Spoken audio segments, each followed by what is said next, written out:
It's officially our 1,000th episode. Woo! Did you buy a cake? Yeah, what'd you get for us, huh? Well, a like would be nice. Maybe clicking the join button. We don't usually ask right up front, but it is our 1,000th episode and our 5th channel birthday. In lieu of gifts, Yes. please like the video. Thank you. And subscribe if you haven't. Uh-huh. And if you're feeling extra generous, you know what to do. Yeah. But we'll tell you now what the news universe got for us as a gift. More fucking submarine news. I can't believe it. So yeah, the OceanGate Titan saga might be over, with the submersible found to have violently imploded not long after making its way down to the Titanic. But the post-mortem on this completely avoidable, senseless disaster continues. And while it's unclear if it's even possible to ever know the exact reason that this tiny submarine and everyone on it were vaporized in the blink of an eye, it's certainly no mystery, as evidenced by the seemingly endless documented examples of deceased OceanGate CEO Stockton Rush practically bragging about his shitty submarine being dangerous as fuck, that have been surfacing in the past few days and continue to surface. Well, that's one thing, surfacing. The only thing that's surfacing. We go over everything that's happened and been revealed so far in this story in our previous 3 episodes this week. It's a saga. It's a saga. The most damning evidence that this submarine was bound to get a bunch of people killed at some point keeps on coming, though. It somehow keeps getting worse. More stuff keeps popping up, and it's like, wow, that was bad. But this email's worse. Yeah. Or this document's worse. Half of it was just sitting there in plain sight for anyone to see. It's just, now we know. Yeah, hindsight is 20/20. Here's more from the BBC. Warnings over the safety of OceanGate's Titan submersible were repeatedly dismissed by the CEO of the company, email exchanges with a leading deep-sea exploration specialist show. In messages seen by the BBC, Rob McCallum told OceanGate CEO Stockton Rush that he was potentially putting his clients at risk and urged him to stop using the sub until it had been certified by an independent agency. Mr. Rush responded that he was tired of industry players who try to use a safety argument to stop innovation. The tense exchange ended after OceanGate's lawyers threatened legal action, Mr. McCallum said. I think you are potentially placing yourself and your clients in a dangerous dynamic, he wrote to the OceanGate boss in March 2018. In your race to Titanic, you are mirroring that famous catch cry. She is unsinkable. And he basically said as much in a video interview with CBS after that. Well, it sounds like you hate innovation. See, what you guys are doing, not innovative. What I'm doing is innovative because people don't die on your subs. People get fucking vaporized. Red mist. He heard Silicon Valley. He said, move fast and break things, and he took it literally. Move fast and kill people. It continues. In the messages, Mr. Rush, who was among 5 passengers who died when the Titan experienced what officials believe was a catastrophic implosion on Sunday, expresses frustration with the criticism of Titan's safety measures. We have heard the baseless cries of, "You're gonna kill someone," way too often, he wrote. I take this as a serious personal insult. Jesus. Ego! Mr. McCallum told the BBC that he repeatedly urged the company to seek certification for the Titan before using it for commercial tours. The vessel was never certified or classed. Until a sub is classed, tested, and proven, it should not be used for commercial deep dive operations, he wrote in one email. I implore you to take every care in your testing and sea trials and to be very, very conservative, he added. As much as I appreciate entrepreneurship and innovation, you are potentially putting an entire industry at risk. In his response a few days later, Mr. Rush defended his business and his credentials. He said OceanGate's engineering-focused, innovative approach flies in the face of the submersible orthodoxy, but that's the nature of innovation. What a fucking dick. What an idiot. R.I.P. Bozo. Just that guy, by the way. Yeah. He got a bunch of people killed. Yeah. For very obvious reasons. You don't have to cry for the other passengers, but they did get kind of hoodwinked. It's like as dangerous as it would have been just at face value, it was so much more dangerous now that we know the fucking facts. Yeah. And as we've learned, basically every other player in the deep sea submersible community has been predicting something terrible would happen with OceanGate for the past 5 years, with more than 36 industry experts signing a letter to OceanGate begging them to stop, all the way back in 2018.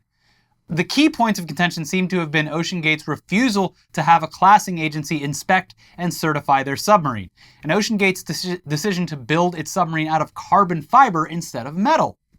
And we're not engineers, but based on what a lot of engineers have said this past week about carbon fiber, it sounds like it's really not a great choice of material for the kinds of pressures found 2 miles below the ocean.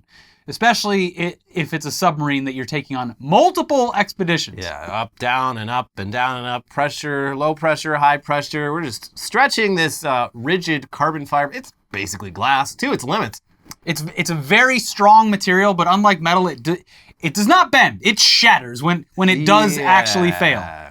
Well, sounds like you're just jealous. Sounds like you wish you were as innovative as me. Move fast and break things. But if that wasn't bad enough, it somehow gets worse. Here's Insider.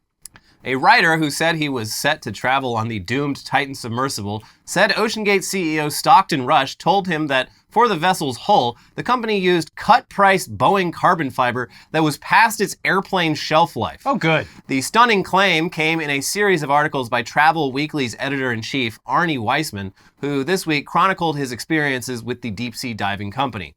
Weissman wrote that he was due to board the Titan to view the Titanic in May, but the trip was stopped by weather. In fact, just a couple of weeks stood between his would-be voyage and the trip that ended in tragedy this week when the vessel imploded, killing all 5 on board, he wrote. In general, he said, he was impressed by what appeared to be a risk-averse operation. But one thing concerned him, he wrote. Rush told Weissman that he had gotten the carbon fiber used to make the Titan at a big discount from Boeing because it was past its shelf life for use in airplanes, Weissman wrote. In his recollection, he asked Rush whether that was a problem, but he said he was told that the shelf life dates, quote, were set far before they had to be. You don't understand. It clearly says enjoy by. Yeah. That means it's at its peak. You can have it way afterwards. It's still don't good. Look at the egg carton. You put the egg in a glass of water, and if it sinks, it's still good. If it floats, that's when you throw it out. We're not trying to waste eggs out here. And carbon fiber, I'm sure it's, they're just trying to sell more cereal. Yeah. They're trying to sell more carbon fiber. All right? Yeah. Quite the omission, though. Or admission, sorry. Quite the admission to someone who is going down there with you. Yeah, it's carbon fiber. We're doing this innovative thing with carbon fiber, and get this. It's used. I got it. By the way, you know how you spent $250,000 to come along? Well, here's the thing. I'm actually able to make some money on this because I got this at bargain basement prices. Yeah. I got the cheapest carbon fiber I could find from Boeing. They make airplanes. You know how expensive it is to go buy real good carbon fiber? OceanGate apparently used to claim on its website and in statements by Rush that the Titan was designed in collaboration with Boeing, despite Boeing now denying having any part in it. Yeah, we got the top engineers down at Boeing working on this, so you know it's safe. This is like another. That's a lie. This is another standard weird industry thing where if someone does any kind of deal, whether it's just trading parts, buying parts, selling something, it's like we're working in collaboration with so and so. Yeah, I bought this at a yard sale down at Boeing HQ. They helped out with the design. Technically a collaboration. Yeah. So, wow. If this guy wasn't already chum, he would deserve to be locked up for life. Yeah, this is a level of negligence rarely seen because most people, even when they are egomaniacal dickheads, they don't want to go to prison for life for killing a bunch of people. This is like, it's blind ego, it's over-the-top confidence. And he was fully confident in he went down with it. Because,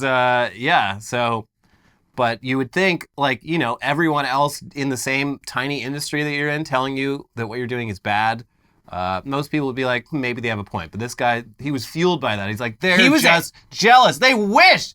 They're trying to stop innovation. He was upset because he mentioned that it was such a small community and they didn't want more players in the space. Yeah. Everything about this sounds like it was entirely preventable, if not for Stockton Rush fully believing that he knew better than every other undersea expert, screaming that he was going to get someone fucking killed. And surely this is, sorry for the pun, just the tip of the iceberg. And now that multiple governments are investigating the incident and the families of the victims are preparing their lawsuits, even more maddening information will almost certainly come to light. Yeah, this has all been public information so far. Yeah. Once multiple world governments and governing bodies of the ocean start digging through this company's files and emails, and yeah, gonna be some more alarming shit. Just the side-by-side photos of other submersibles and theirs. Just packed to the gills with all sorts of like systems, and theirs is like literally, it's a fucking drain pipe. It looks like a propane tank out in the boonies. Yeah. Yeah. Anyways, yeah, this whole situation, it's horrific, but, you know, the reaction hasn't been entirely solemn. People deal with things in different ways, and a lot of people have been telling jokes. And a lot of other people have been scolding those people for being insensitive. How dare you? People have died. But finding comedy and tragedy is not unique to this situation. In fact, if we go back 113 years to the original tragedy that would eventually inspire this latest tragedy, people had some jokes back then too. They didn't have Twitter, but they did have the local newspaper. That's right. And a few years back, the Twitter account Yesterday's Print compiled a thread of examples of newspapers in 1912 having a laugh about the Titanic, really not that long after it sank to the bottom of the sea, taking hundreds of people's lives with it. Yeah, here's the Wilkes Barre Evening News. It was kind of the Titanic to provide a ballroom for the mermaids. Oh, that's a good one. That really tore it up back then. Yeah, they were like, ooh, who's gonna do in 22? Here's the Topeka Daily Capital. If you own a lifeboat, now's a good time to sell it. There's a big demand for lifeboats and prices have gone up. The Jewell County Republican. One of the beauties of aviating is that there are no icebergs floating in the sky. Yeah, because that shit was brand new back then too. Like, oh, aviation, it's so dangerous. It's like, well, nothing bad will ever happen to our beautiful dirigibles. Powered by helium. I mean, they should bring them back. I'm a big dirigibles They're beautiful. Revivalist. I think it's fucked up that there's like only like 10 dirigibles in the world. And none of them are really for passenger flight. They're just for telling you to buy tires. It's bullshit. But here's the Washington, D.C. Evening Star. The adjective unsinkable, like the word fireproof, will be accepted hereafter only in an approximate sense. Damn. The Butte Intermountain. At all events, the scientists seem to agree that icebergs in the path of ocean liners are not conducive to safety. The Tampa Tribune. At last accounts, the iceberg was uninjured. Iceberg is undefeated. The Topeka Daily Capital. We confidently expect the senatorial investigation to establish the fact that passengers on the Titanic who were not rescued are dead. And that's all we do expect. Yeah, and then there's a lot of interesting like meta commentary in these clippings. Like apparently a lot of people wrote poems about the wreck of the Titanic that were published in the ensuing weeks. We kind of saw this with 9/11 too, where like it took a little longer, but just a lot of artists making country songs. Yeah, I guess that happened in poetry after the Titanic, and people very quickly got tired of them in a way that's very relatable to the modern time. Here's one. A number of amateur poets over the country persist in making a bad matter worse by trying to put the Titanic disaster into verse. Did they try to rhyme that? Probably not, but wow, they bars. did. They did, yeah. If the people on the Titanic had known what the poets were going to do to them, maybe some of them would not have cared to survive. The horror of the Titanic disaster is not yet over. The poets now are breaking loose in fearfully and wonderfully constructed sentences. Humane societies ought to offer prizes to all poets who will abstain from writing about an ocean liner whose name began with a T. One of the poems about the Titanic disaster says, there are no icebergs in heaven. And the Kansas City Star remarks that there are no icebergs in the other place either. Wow. Also, I would assume no ocean liners up there. Yeah. Or down there. Yeah. Well, there's a river down there. The river Styx. Get those pennies. Another recurring topic seems to be the fact that every Titanic survivor's version of events included them being on the very last lifeboat, and how that simply could not possibly be true. The number of person who left the ill-fated Titanic in the very last lifeboat already promises to exceed the number of people whose ancestors came over in the Mayflower. Yeah. There's another thing that people used to claim a lot of. I was on the last lifeboat. Huh, wow, so you... I barely got on. I had to push a child off that lifeboat. That would be something I wouldn't exactly brag about, because you would inherently have to like screw someone else over to get on that lifeboat. You are witnessing the immediate death of other people because of you taking up space. At first glance, it does make your story a lot more dramatic, although it doesn't really need to be that much more dramatic. But yes, it does raise questions about how you managed to get on that final lifeboat while others did not. I would be like, look, I was on like one of the first 5. We had no idea that there was not going to be enough room. Yeah. I was like, look, I just walked up, they put me on there. I didn't ask questions. If you're on the last one, especially if you're a man, like 18 to 40. Everyone's just... Yo, what the... And the last lifeboat, you say, I'm all she's got. Seems a little sus, as the kids would say. I do like, and I guess back then everyone was just like, listen, I'm as American as they come. My ancestors came over on the Mayflower. And that was just a thing people would say. But like, there's no fucking way that all of your ancestors were on the fucking Mayflower. I come from a long line of assholes. My dad was the last one on the lifeboat of the Titanic. Here's another one. It would be interesting to know how many times the last boat left the Titanic, since, according to their stories, most of the survivors escaped in it. Wow. Must have been a big lifeboat. The number of passengers who were rescued in the very last boat of the Titanic now nearly reaches the sum total of the army of tourists who had intended to sail on that vessel, but changed their minds at the last moment.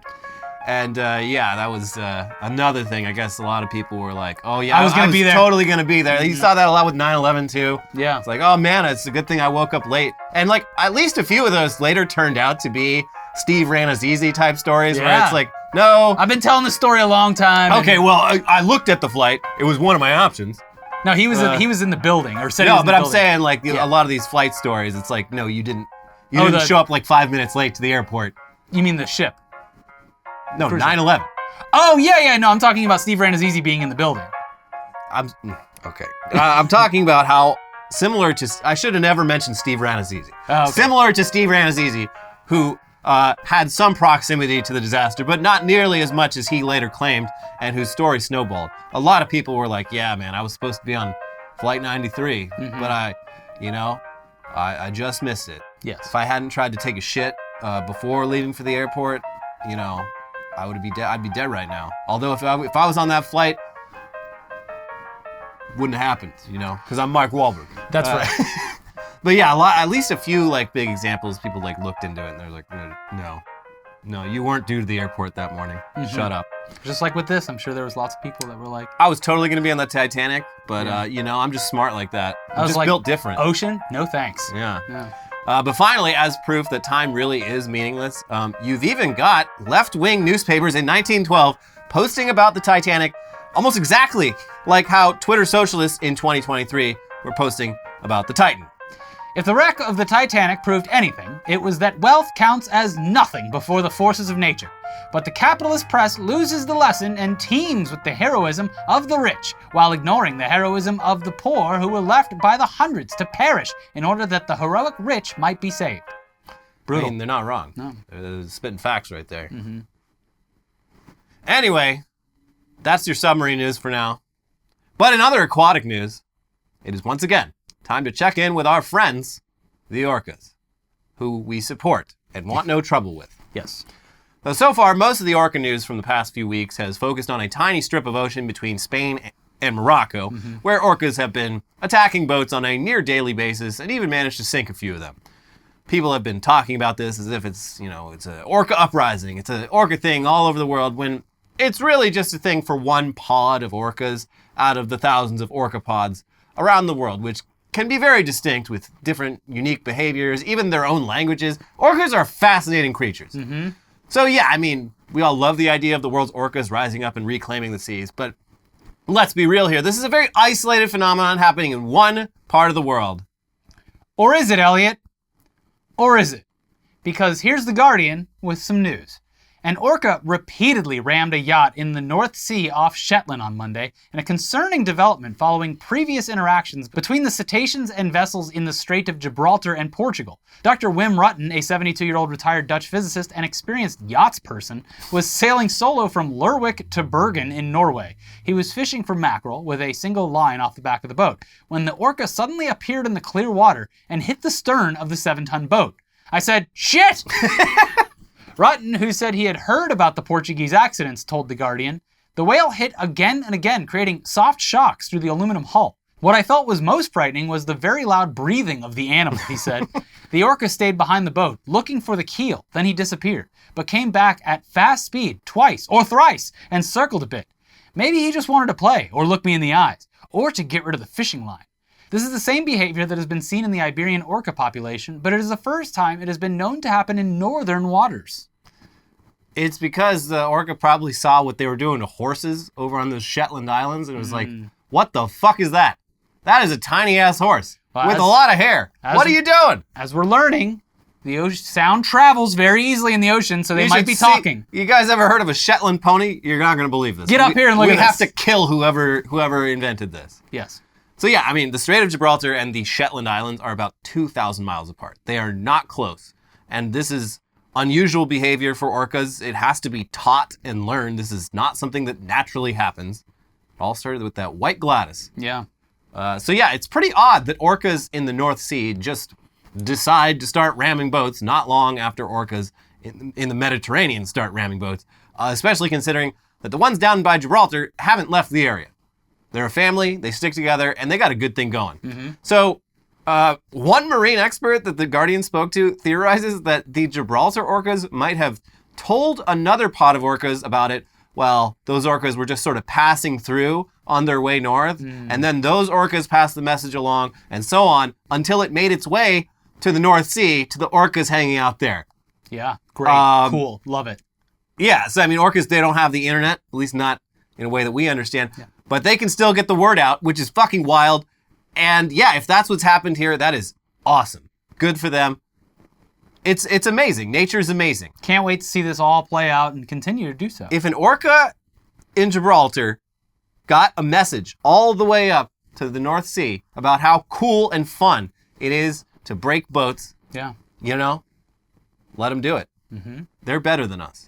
We'll check in next week with more orca news and see how this is evolving. It would be fucking wild if this were to just like spread like a social virus where just a game of orca telephone. Just seeing an orca now is like an open threat to humans. Yeah. If you're out on the ocean and you see an orca, I would be hesitant to mess with it at all.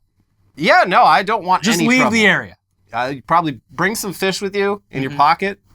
Throw them off your trail. And a sail, just in case you get stuck. They rip the motor off. Oh, yeah, that too. Yeah, it's I don't want no trouble, but see, I avoid all of this by staying here on land. Got my land legs. I love snorkeling, but I'm second guessing ever going back into the ocean. Well, snorkeling is cool because in most places where you snorkel, you're in such a shallow area that like the most dangerous thing you're going to see is maybe like a small shark. Yeah. But they're not going to hurt you. You're up here on the surface and like 4 or 5 feet below you is coral. I go down. Okay, but like it's I've been threatened by the ocean for my entire life. Growing up, I had to learn to shuffle my feet getting into the ocean so that you wouldn't get stabbed through the leg by a stingray. It's called the stingray shuffle, and you got to do it in Florida. And also, you got to watch out for jellyfish, and of course, the undertow, which will just take you away. This doesn't sound fun at all. But it is fun when you get far. We didn't have that here in California. We just had the dirtiest fucking water in the United States. I feel like as far as like currents go, it's far more dangerous here. Yeah, no, I remember as a kid getting caught in some very moderate rip currents, and it is terrifying. You just go wherever it wants you to go. Yeah. At least on the Gulf Coast of Florida, yes, that does and can happen, but relatively calm compared to the actual oceans. Still though, stingray shuffle. In any case, I'm staying on land. Yeah, I like it better here. Also, the Pacific, way overrated. It's fucking freezing. Oh yeah, ice cold. Ice cold. The water's murky. You can't see anything. Stay on the beach. Yeah, beautiful. And watch out for needles and glass. Okay. I will. But now let's check in on what's going on here on dry land where it is safe and good. We've got a couple news stories this week about how comically shitty it is to be a worker in this country, starting with a real doozy of a story that involves just about the wackiest labor law violation we've ever heard of. It's going to make you mad, but it's going to make you laugh. And make you think. So, here's the Washington Post. The owners of a Northern California taqueria chain will pay $140,000 in back wages and damages after federal investigators found they used a fake priest to elicit confessions of wrongdoing from their employees, the Labor Department announced this month. Labor officials began looking into allegations that employees weren't being paid overtime wages at the Sacramento area chain, Taqueria Garibaldi, in May 2021. As investigators contacted employees, they learned that a man who purported to be a priest had been introduced by the owner, quote, to get the sins out of the restaurant workers. Jeez. One former employee said in an affidavit filed in the case, "Hey guys, this is my friend. This is Father Steve. He's here to get the sins out. Hey, tell him all your secrets. Hey, we make better tacos when we're free of sin, so we're going to get the sins out. We're going to set up a little makeshift confessional down there by the bathrooms. And obviously, he's a real priest, not a fake one. He's a real one, and he's bound by, priest penitent confidentiality. Religious law. Hey, don't have to worry about any of this getting back to me, and just get it off your chest. Get the sins out. Guess what? More time to spend at work. You don't have to go to church anymore. We have cut that out of the equation. That's Everything right. is all good. So you're all working on Sundays.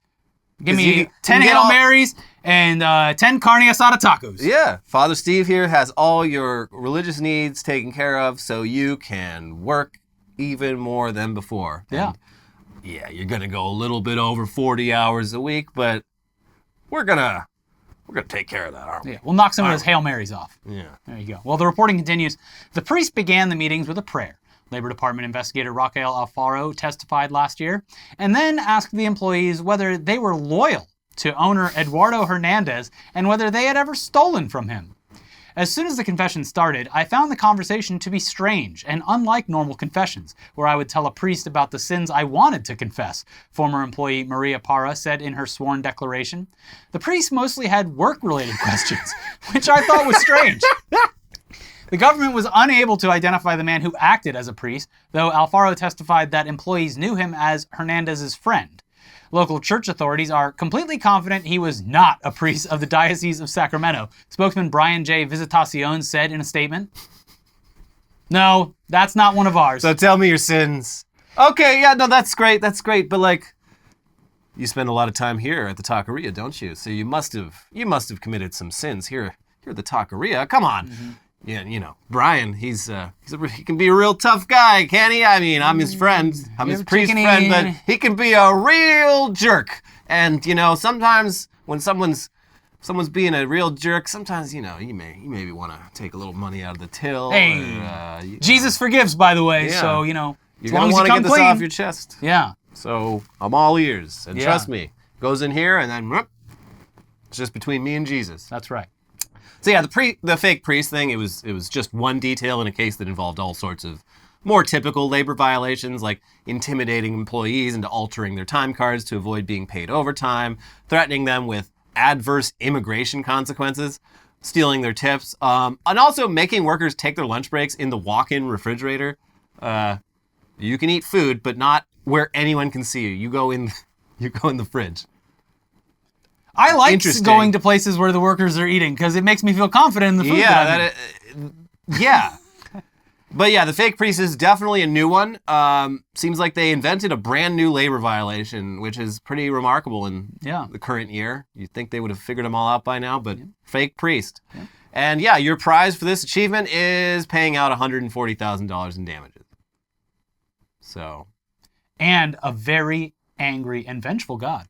Yeah, you have angered God, and the Yelp reviews are, of course, they've been review bombed to hell. My favorite ones, whenever a business gets review bombed on Yelp for something terrible they ended up in the news for, my favorite ones are the people that give it 5 stars and tell a fake story. Mm-hmm. And this one, I was like, yeah, I went there and the food sucked and I went to complain about it. And then this priest appeared out and he said, hey, come talk to me in this confessional. And I told him my sins, and then I told him about the nachos, and he made me do a Hail Mary, and he gave me a hot, fresh plate of nachos. So kind of weird, but pretty good, I'd say. Can I speak to the manager? I'll do you one better. You can speak to a man of God. Come on back. Come on back. All right, tell me about how the restaurant sinned. Don't hold back. Come on. My lips are tied. In other labor news, though, here's a story I believe that we covered way back when it first was reported on a little over 2 years ago or so. But now it has a happy ending. So there you go. Here's the Macon Telegraph. After complaining about not receiving his final paycheck of $915, a man discovered 91,500 pennies dropped off in his driveway by his boss, the owner of a Georgia auto shop, according to federal labor officials. A pay stub with an expletive written on it was left on top of the pile of copper coins that were coated with oil, McClatchy News previously reported. Miles Walker, the owner of A.O.K. Walker Auto Works in Peachtree City, decided to pay Andreas Flatten in pennies March 12, 2021, after learning the former employee had gone to the U.S. Department of Labor about the missing paycheck, according to a lawsuit filed by the agency in federal court. How can you make this guy realize what a disgusting example of a human being he is? You know what? I've got plenty of pennies. I'll use them, Walker is accused of saying, the complaint shows. He had $900 in pennies? 91,000 pennies? Yeah. That's crazy. Also, I love the reaction of like, oh, you're going to report me to the authorities for something I definitely did? I'll show you.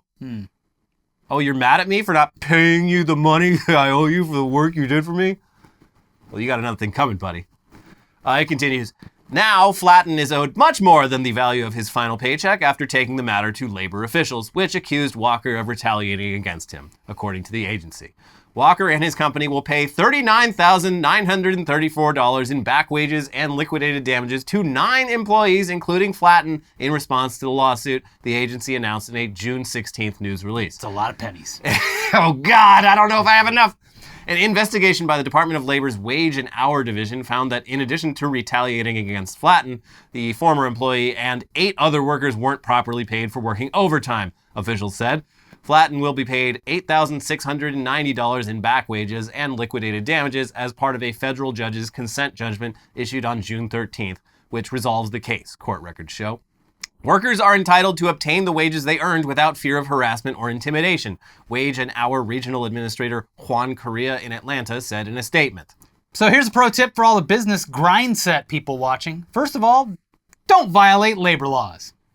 I know it's no fun, but you need to actually pay your employees what they're owed, on time. But secondly, if you do manage to fuck that up somehow, don't try pulling some retaliatory stunt that's absolutely going to end up in the news, go viral online, and then the labor department's already looking into you. They're going to start looking a lot closer if you do this kind of stuff and are making it very clear that you are, in fact, this type of person, the one who habitually violates labor laws. Yeah. If I had to work for the government, this would be the department I'd want to work in. Yeah, some of the stuff is fun. I would get up out of bed every day motivated to punish these types of people. Yes.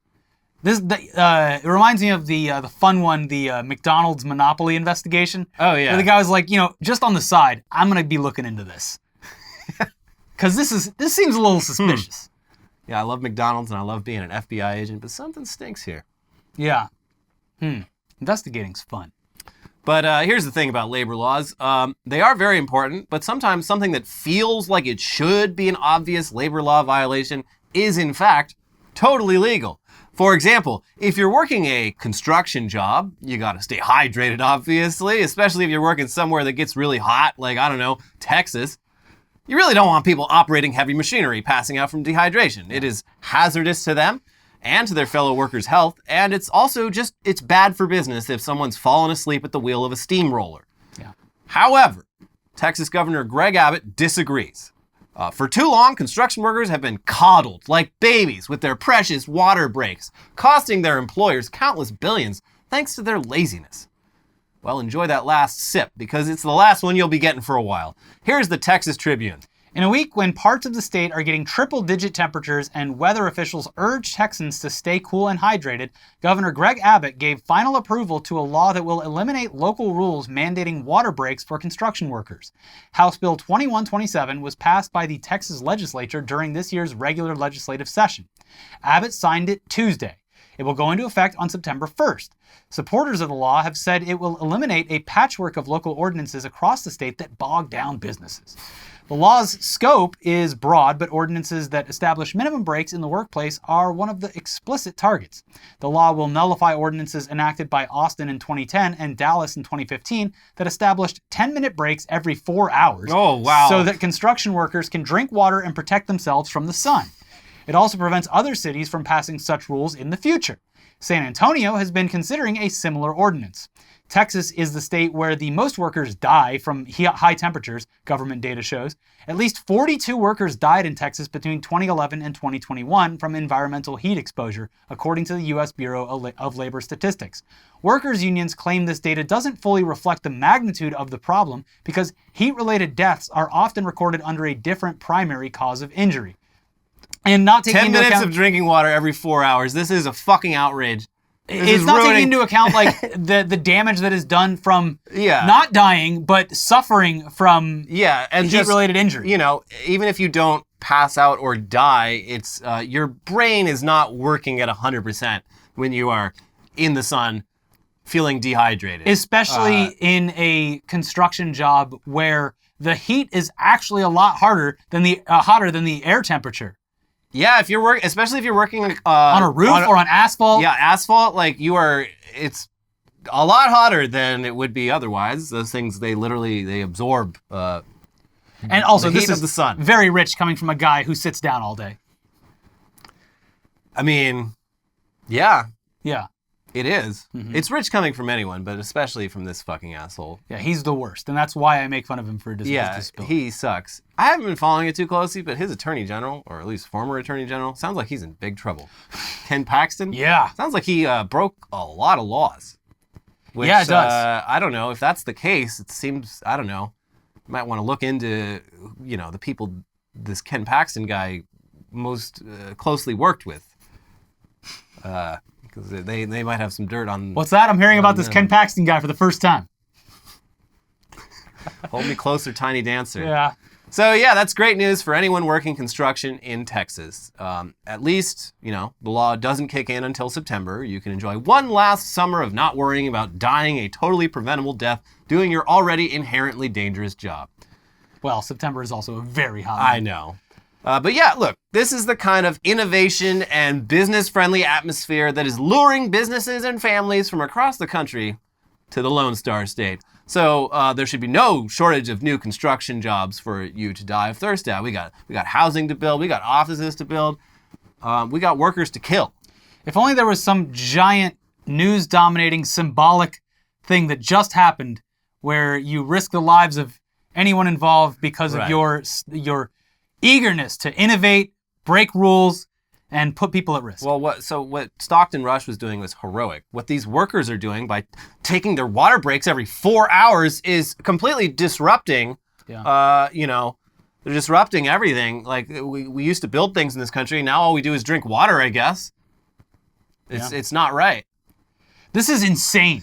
This is what are you basic doing? human need. What the fuck are you doing? This is so stupid. This is ghoulish. And like the people supporting it, they're like, OSHA should make the rules. And like literally OSHA's official stance on this is like, no, this is a bad idea. Like the local communities would know best how to enforce these kinds of things, being that weather is different in different places. Yeah. And also, it's not really that hard to schedule a work day. Like they're acting like, oh God, we showed up to the job site and then we found out, oh no, the workers need water every 4 hours and like that just ruins everything. Well, how are we gonna do this? It's like, shut up. Shut the fuck up. Stop being a baby. This is going to end very poorly and people are going to die as a result of it. Well, that's fine. For every Texan that dies of a preventable death on the job, 2 more new Texans move in. Because everyone wants to live in Texas. Yeah, but those people that moved in are just Republican podcasters. Everything's bigger in Texas, including the amount of preventable death. Chastise people for making jokes on Twitter all you want, but Governor Greg Abbott is telling construction workers they can't drink water. He's a bad man. So we do have the headlines half of this show coming up next, but first, this episode is sponsored by Athletic Greens. We both take AG1 by Athletic Greens every morning because it's not only the easiest possible way to make sure you're getting all your daily vitamins, it's also great for keeping that gut nice, healthy, and regular.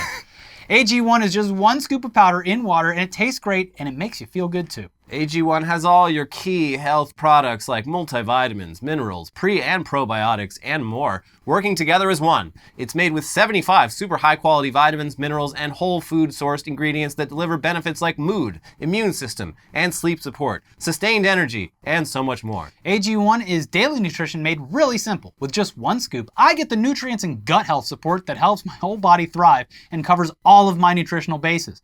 AG1 has quickly become just as important as that first cup of coffee for me. So if you want to take ownership of your health, today is a good day to start. Athletic Greens is giving you a free 1-year supply of vitamin D and 5 free travel packs with your first purchase. So go to athleticgreens.com/weird or click the link in the description below. That is athleticgreens.com/weird. Check it out. And this episode is sponsored by Box of Awesome. One of my favorite things about getting a Box of Awesome from Bespoke Post every month is how it sneaks up on you. You forget that it's coming, and then one day, boom, on your front door. A gift for me? The best box you'll open all month, Yeah. filled with carefully chosen gear from the best small brands around the world. Let's see what we got this month. We got throwing knives, Yeah. a little holster. I got this really, really nice sushi set with a sample of a bunch of soy sauces. It was very nice, and I've been in the market for one. It's one of those things you don't really buy yourself. You get it as a gift, and they knew me better than I anyone got else. a kit. I need to do this. I need to set aside time for this, but it's a kit for basically growing a caprese salad at home. Perfect. All the ingredients. Yeah. So you like a little tomato plant, make your own mozzarella thing. It's wild. I need to do it. But yeah, it's like a surprise party whenever this shows up on your doorstep. No matter what you have going on this summer, Box of Awesome has you covered. From camping gear essentials, cookout must-haves, and drink game upgrades, Box of Awesome has collections for every part of your life. So to get started, you can take the quiz at boxofawesome.com. Your answers will help them pick the right Box of Awesome for you. They release new boxes every month across a ton of different categories. Each box is valued at around $70, but you only pay a fraction of that price. Plus, with each Box of Awesome, you're supporting small businesses, which is great. 90% of everything that comes in your Box of Awesome is from a small up-and-coming brand. It's free to sign up, you can skip a month or cancel anytime, and you can get 20% off your first monthly box when you sign up at boxofawesome.com and enter the code WEIRD at checkout. That is boxofawesome.com, code WEIRD at checkout for 20% off your first box. Boxofawesome.com, code WEIRD. And now for the headlines half of the show. The funniest, best, weirdest headlines Just bizarre. from around the world. Starting with, tell me if you heard this one before. Colorado Springs attorney says ChatGPT created fake cases he cited in court documents. Oh! It happened, I thought, it was what, like 3 weeks ago where the guy in New York did it? And it was front page news across the country. Oh. I do not understand how another attorney made the exact same mistake.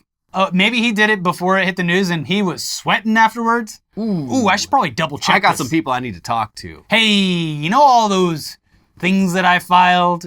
I'm gonna need those back. But it was the exact same circumstance too. Like this person was trying ChatGPT and they're like, I need relevant like cases to cite. And they're like, what cases have to do with this? And ChatGPT's like, it's like, oh wow, that's so much faster than like, It's like having an assistant. trudging through LexisNexis all day. It's like, tell me about this case. And it's like, here you go. It's like, wow, that's It's amazing. completely made up. And but also this person at least figured out that they'd fucked up before it got to the judge, but they'd already submitted it. I'm telling you, it's And, probably because they saw the news and they were like, oh, Yeah. shit. But yeah. Also, I find it kind of interesting. It's been like a month since anyone was touting the like benefits and innovations and disruptiveness of ChatGPT. That's because earnings reports and all that stuff came and went. Well, All these companies got their chance to be like, yeah, we're doing the AI thing. yeah, and I think everyone who was like gonna try it has at this point tried it, and Like, it's easier to just probably do it on my own. seen actually found that it has a lot of limitations, like this, where it will lie to you. It will tell you very convincing lies. You cannot trust it. Yeah. But it's just funny because there was like months back then where like every week it was like, oh my God, ChatGPT is going to change everything. It's been quiet, eerily quiet. The only person who hasn't learned their lesson is David Zaslav, who recently typed in, "What should I cut next?" And ChatGPT said, "TCM." Yeah, no, it's the classic movies. Who watches that shit? I just love it. It's fucked. I let everyone in the industry is like, no. It was like Spielberg, Scorsese, and Paul Thomas Anderson like got Zaslav in a room. They're like, sit the fuck down. Yeah. We got some words for you, buddy. Yeah. But yeah, the funniest or saddest thing about TCM potentially going away is a lot of people are like, for years I've anytime my parents are watching Fox News, I'd switch it over to Turner Classic Movies, and they see some movie they haven't seen in 50 years, and immediately just like it's like distracts them. Coco Melon for infants. Yeah. You know, he was considered quite a stud back in his day. Uh-huh. What were we even talking about? Yeah, it's great. It's a pacifier for boomers. Yeah, it's fucked up. Someone needs to take this company away from him. He's a bad man. How many times can you fuck up? Well, I guess we'll find out. Here's a story. Maine's oldest lobster trapper celebrates 103rd birthday. And she looks great for 103. She looks not a day older than 80. Now, how big is she? Lobsters get way bigger as they get older. It's not a lobster. It's a human being who traps lobsters. I don't know. It sounds like a lobster named Trapper. No, it's not a lobster named Trapper, although lobsters do get very old. This is a lobster trapper, a person whose job is trapping lobsters to bring them to the restaurant where they sit in that tank until someone comes in one day and says, that one. Who wants to go in the hot tub? But yeah, it's this old lady, and you know, I'm always interested in these longevity tricks, and looks like trapping lobsters is the best way to... It's that sea air. You get out there in the sea air. The Maine accent is so fucking weird. It's like southern and northern. Sometimes dead is better.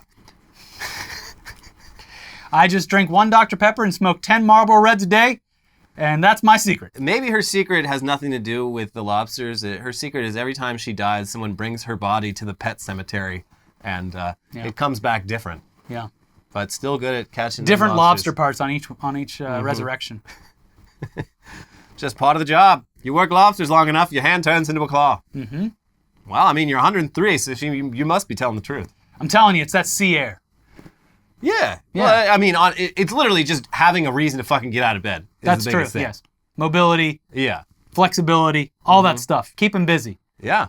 That's why, everyone retires. And I just fucking hate lobsters. I like to see them die. I do it for the thrill of it. Got just a murderous streak. I think they're hideous animals. I like knowing that every lobster I catch is going to end up on someone's plate. Dead. Yeah. Dead and delicious. Flight attendant charged for bomb threat to stop her ex's vacation. Wow. Usually the people pulling this shit are not directly employed by the airline. Hey, I get a day off. I ruin my ex's vacation. Bada bing, bada boom. And also, this lady... Bada boom. The story doesn't get into this, but I would assume she knew that her ex was flying because she went into the computer and did some snooping around that she wasn't supposed to. Yeah, so she's facing a long time in jail. She used her daughter's cell phone to... This will throw him off the trail. To make the bomb threat, and they found text messages from her daughter to her mom being like, why the fuck did you do this? What are you doing? I'm not involved. Stop. You idiot. Mom, you fucking idiot. I thought we were besties. I thought you were my little. Stick up for me, goddammit. Anyway, this ex-boyfriend probably is probably very validating for him. Yes. I told you guys she was crazy. I've made the right choice. Yeah. Meteorologist resigns after receiving death threats for climate change coverage. Talk about the weather. Don't talk about the climate. We want weather. What do we want? Weather. What do we not want? Climate. This is, people are always weird about this, but yeah, most weathermen are, they're not climate deniers. They're aware of this, and so when weird fucking weather happens, they're going to mention, like... They're like, this heat dome that's forming? Yeah, this is unusual. This is probably from climate change. And this one guy in somewhere in like the South, somewhere you'd expect this to happen, but would talk about climate change whenever something weird would happen. And people were so mad about it, they were threatening his life. I want you to fucking die. Another reason why Florida is so fucked up, everyone hates the weatherman because there is no possible way in a tiny fucking elongated schlong that is covered by or separated or surrounded by 2 bodies of water to accurately predict when rain, and when rain is going to happen. It's a meteorological chaos box. Yes, and so they're like, oh, I thought it was going to rain today. And it's like, it's raining fucking 1 mile right there. How are they going to predict the climate in 10 years if they can't even predict where the hurricane path's going to be? So yes, they're and a lot of golfing, a lot of outdoor activities ruined by their weatherman. So they're actively hostile towards weathermen. And also, and it's because, hey, there's a hurricane coming, you should probably get ready. Oh, well, nothing bad happened to me this time, so I guess the weatherman's just out to, spread big government lies. Nothing bad happened to my submarine the last, 5 times I took it down to the Titanic. Shut up, James Cameron. They're actively hostile to weathermen down there. Well, here's some good news. Yeah. Everybody in the U.S. is getting depressed, CDC says. Tell me something I don't know. It's not the happiest time to be alive, I'd say. No. It's always so weird when you look up those lists of the happiest countries on Earth. Well, they have some certain things in common. And interestingly, the places in the CDC report that are the most depressed are also happen to be the poorest and most economically depressed parts of the country, where jobs have gone. Places like the Rust Belt, where there's just no opportunity. No, there's just nothing. No social safety net. You get sick. Terrible education. Yeah, so it's weird how all the happiest places on Earth happen to have a robust social services safety net. Rampant drug addiction to cope from the problems, and in lieu of health insurance and proper medical treatment. A lot of bad things going on. Really weird how the happiest countries are ones that have very regulated workplaces, and make sure you get a lot of time off, make sure that your basic needs are met. Sounds like these depressed Americans need to be reminded of a little something called freedom. Yeah. Once they, go down to the bootstrap factory. Bet you're going to be a lot less depressed when you see those fireworks on 4th of July going boom and being like, that's illegal in every other country in the world except here, because we have freedom. The freedom to be depressed. That's right. Yeah. Trump stumbles when Fox host tells him his plan to execute drug offenders would include people he pardoned. Yeah, he was so proud of the fact that he had pardoned this one woman in particular. It was very unfair what happened to her. There's no reason she should have been in prison for 3 decades for drug crimes. Oh, what's that? But sir, Mr. President, you said that all drug offenders should be executed. Well, the thing is... That's the first time I'm hearing about this. The way he weaseled out of this, he's like, well, I mean, the law, it wouldn't be retroactive. It would be for new drug crimes, you see. And that's why the people they'd be like, oh, I don't want to do this because I'll be executed. So that would stop drugs. It really sucks that the best, most combative interview against Trump happened from Fox News. Yeah. And not even because they oppose anything about him, they just don't like his chances and they're hedging their bets. Yeah. That's it. He was when he wasn't facing multiple criminal cases, he was their boy.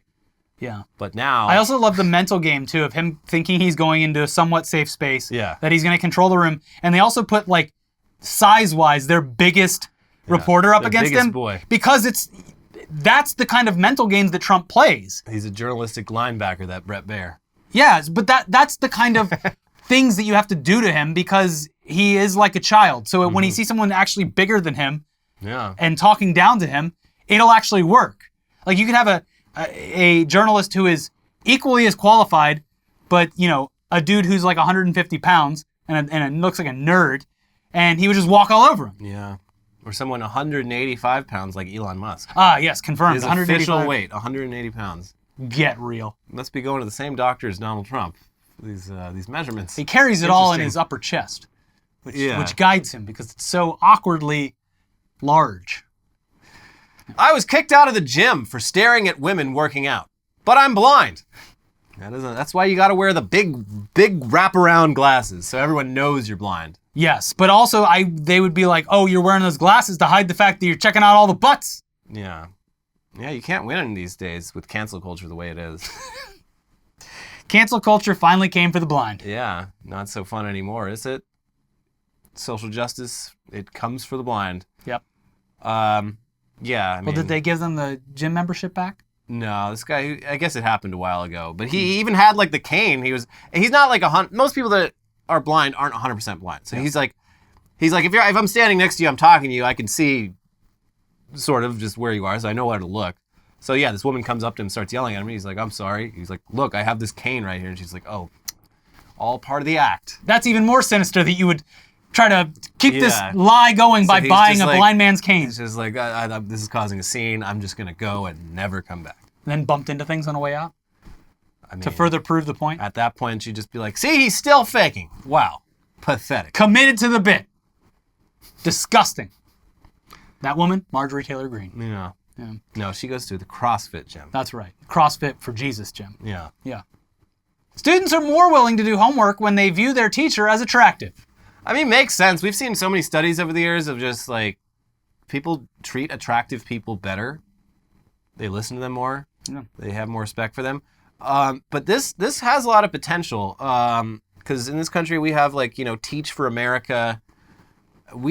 Teach for America needs to merge with like the modeling agencies, and we need to send the hottest teachers to like the most messed up parts of this country, the parts of the country where the graduation rate is fucking dog shit. We need to send models straight out of central casting down to these school districts and get these kids. We've got to reach these kids.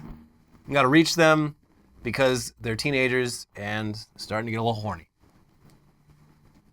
Go on. That's what we got to do. You send some hotties down to Baltimore, South Central. They made a movie about that with Michelle Pfeiffer. Yeah, she was smoke show. Yeah. And it worked, didn't it? I don't know. I've never seen the movie, but I assume it worked. I saw the one with the parody with John Lovitz. Oh. High School High? I did see that too. That was a good one. High five. I don't remember anything about it, but I remember laughing. Yeah. I was like 10 when I saw it, so. Yeah, very young. Not really. It's about high school. I was not in high school yet, but. I was like, this is what high school is going to be like. But you mentioned John Lovitz. Not Teach for America material. I'm sorry. He's a very talented hello! Man, but that guy, no one's going to listen to John Lovitz. We need like a... They will, because he'll punch him in the face like he punched Andy Dick. We need like a Timothy Chalamet type. Too short. No, but the Gen Z loves Timothy Chalamet. Oh, okay. Sorry, Gen Z. He's their kind of twink. Yeah. Send him to the schools. They'll listen. Okay. All right. We need hunks and babes in our nation's worst schools. I'm just letting him talk. Hunks and babes to get these kids in line. Got to reach these kids. I would say that teachers in other countries are probably just more attractive because they're healthier. Well, that too. And again, going back to the, worst part of the countries, probably not the healthiest food. Yeah. Readily available. You got to get in a fucking like truck to cross the street. Yeah. I drive my F-250 Super Duty to teach at this local school. Yeah. Because I have to fit my lunch in the back, which is 99 wings and 55 tacos. I knew it was coming. Goddamn. I didn't even mean to. Florida squatters create Meth Island, complete with 4-story treehouse, a welcome center, and a trampoline. Hey, that sounds fun. Yeah, it was an island that's not even occupied. There's Cool. like a bunch of islands near like Daytona Beach that are just sitting there. No one's using them. Great.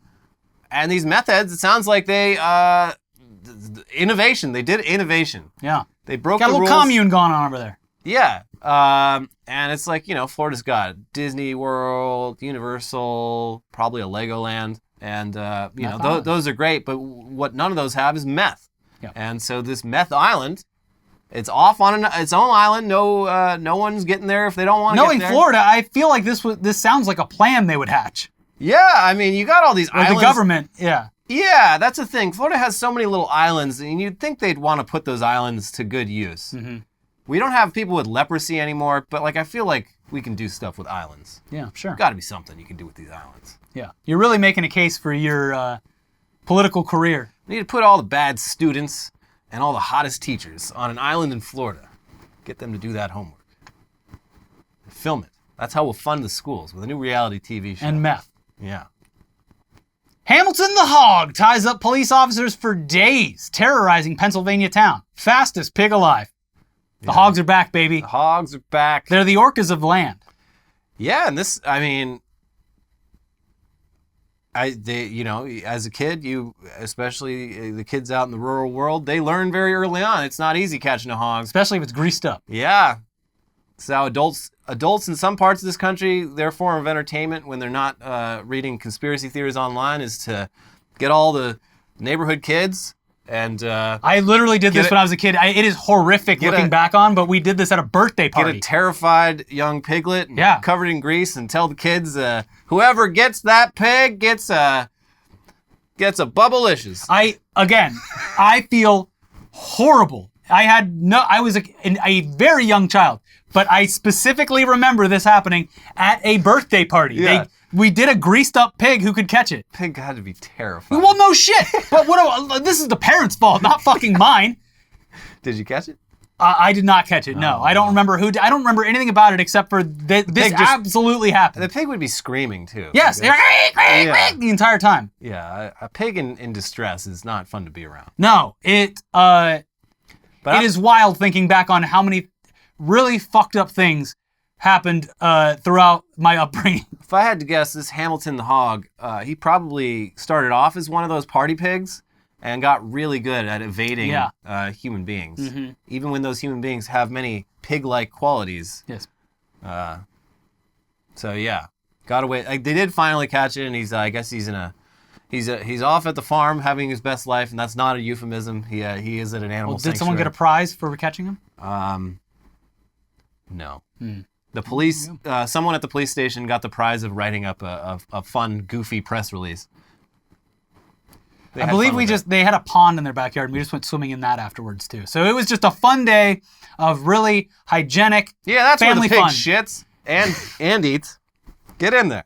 We would build a jump and ride our bikes into the pond. I could get a little rusty probably. Well, yeah, but we're kids stupid. Tie 2-liter bottles all over the bike so it floats so we wouldn't lose it. Yeah, that's pretty funny. Yeah. And final headline, Ohio woman refuses to remove 9.5-foot werewolf from her yard. That werewolf is load bearing. That's keeping the house up. And this is the Home Depot. We talked about this because they have Skelly, but then this past year they had like a werewolf and a witch that are also gigantic. And this Ohio lady, I guess she probably went to get the Skelly and they were all out because they sell out immediately. Yeah. She got the werewolf instead. And it's just been on her yard ever since. She buys it XXL shirts, so like a Hawaiian shirt or like an America shirt, Christmas shirt. There's a house in Burbank that does this and just puts whatever season it is. We'll put like bunny ears on it, Santa outfit on it. I was at an event last weekend where they had a Skelly, and it's every time I see one, it's just a delight. It's my favorite product. I think they need to go bigger with it. I was having this thought the other day. They need to go bigger with it, but they need to sell it in parts. Like, you get one giant leg and you put it in the window, so it looks like it's sitting within the house. Oh. And then the other leg in the other window, and then like a giant head that's just coming out the back of the roof. Yeah. You don't need the whole body back there, just seeing it from out front. Yeah. Home Depot. We can go bigger. We can. We can make 9.5 feet. Come on, Home Depot. Yeah. And we'll make it out of carbon fiber. That way it never breaks. That's right. Safest material around. Safest on Earth. Slap. Boom! Anyway, that's our 1000th episode. Wow. Very exciting stuff. The world might be ending. Russia is going through a coup, I guess. Boom. Hard to follow the news because Twitter sucks now. And we'll be back on Monday, or we won't. We'll see. We'll let see. You know about this Russia news. Crazy things happening out there, folks. Stay safe, I guess. 4th of July is fast approaching, so if you do hear explosions, the chances are in this country it's probably just fireworks. In my neighborhood, it's already started. Absolutely. Mm-hmm. Good Lord. Yeah. Well, anyways, that's our 1000th episode. Please hit the like button. Let's get it to 50,000 likes. Let's do it. Let's get 250,000 subs. Click the join button. Leave us a tip. I don't know, whatever you want. It's 1,000. Whatever the hell you want. You celebrate however you want. Okay, we're gonna go enjoy the weekend. That's what we're gonna do to celebrate. Drop your confessions down in the comments. We will not tell the boss. Between you and me. Yeah. Yes. All right. Well, we'll see you soon. Hopefully the world isn't ended by then. New other videos over here. We'll see you soon. Bye-bye. Bye.